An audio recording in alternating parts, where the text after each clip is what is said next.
again to my another vlog. I'm Naima of LoveKye. So for today's video, I'm going to share to you how to make your dragon fruit smoothie. So guys, did you know that the dragon fruit came from the cactus? And also, did you know that it has many health benefits? So just watch my video until the end so you will learn from it. Guys, before we start our dragon fruit smoothie recipe, if you are new in my channel, please subscribe my channel and please don't forget to click the bell button para at least ma-notify kayo pag may mga bago akong videos. Okay? So guys, the first thing we need to prepare is, of course, our fresh dragon fruit and watermelon and also ice cube and raw honey, or if you have milk or sugar, it's okay. So I have also chia seeds. Okay?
This fruit is quite simple to prepare, and this dragon fruit is a type of cactus, also known as pitaya or the strawberry fruit. And it's a tropical fruit that is sweet and crunchy, and it can be found year-round through the season peaks in summer and lasts into early autumn.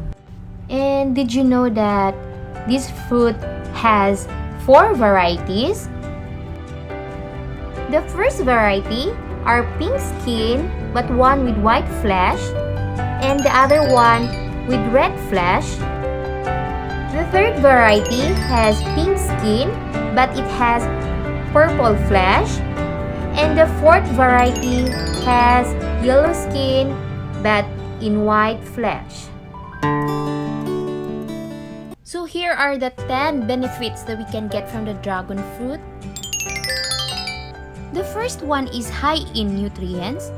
It's a low in calories but packed with essential vitamins like vitamin C, B1, B2, and B3. And also, it's a good source of minerals like iron and calcium. Next is active antioxidant. Is one of the major benefits that you can get from the dragon fruit is the anti-aging properties. And also, it may help fight chronic disease. And also, loaded with fiber. By eating a dragon fruit, it cleans up your digestive system. And also, they have a high fiber content, which can assist with poor digestions and constipation. It also promotes a healthy gut. And also strengthen your immune system.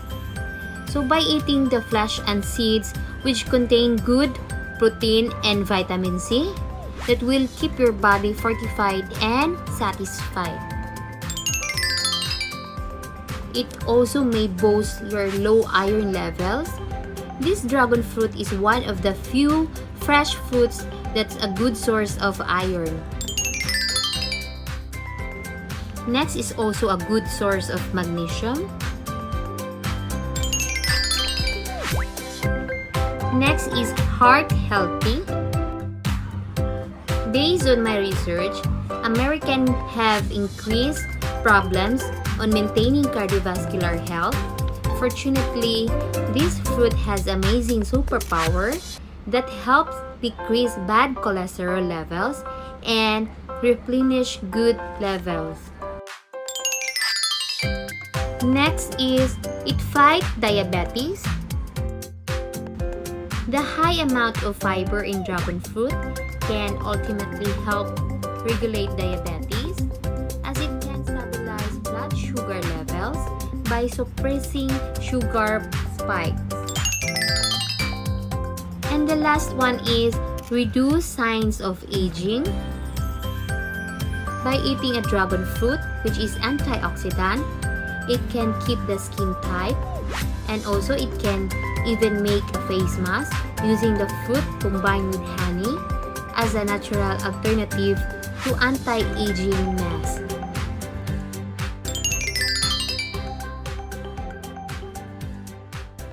Yummy! Try also guys in your house. Okay? So guys, now you know that dragon fruit came from a cactus plant. It is a very nutritious that can be added to your daily diet.